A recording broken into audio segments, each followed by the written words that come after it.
Today's gospel would make an excellent examination of conscience for us each night. Since Jesus says, "Love one another as I have loved you," there is no greater love than to give your life for those you love. So this is one of the summits of the gospel. Jesus here with his apostles in the upper room at the time of the Last Supper opens his heart and reveals his thoughts and says some of his most important words. And here he gives us his commandment to love one another as he has loved us. And what does it mean to love one another?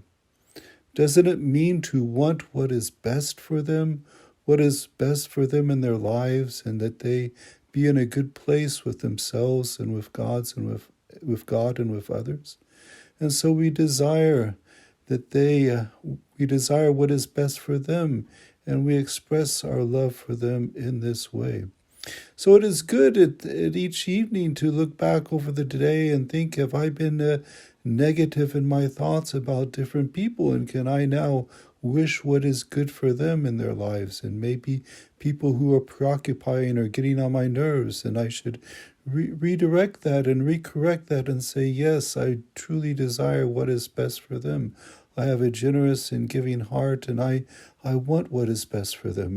And if perhaps we have even said words which put these people in a unkindly light or an unfavorable light, or if we've been critical of them, well, maybe next time we try to say something more positive about them and more complimentary, because we want to have a generous and giving and a complimentary heart. We want to be generous with our compliments and our encouragement of others. And so, yes, when we do this, we become like God, we imitate God, and we live in that divine zone. Jesus here, he says, he considers us friends and not slaves because he has told us everything everything he has heard from the Father.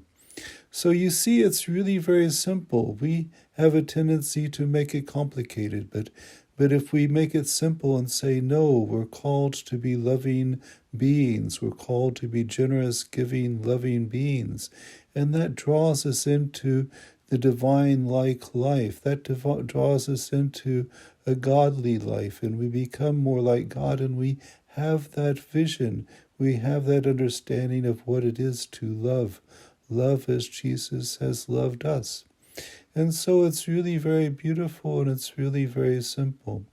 And we must have generous, giving, loving hearts and desire good for all people and desire what is best for them. So redirect our hearts, redirect our attentions each evening and put ourselves in the right frame of mind, in the right light, and help, and maybe that will carry us through the day as well, the next day.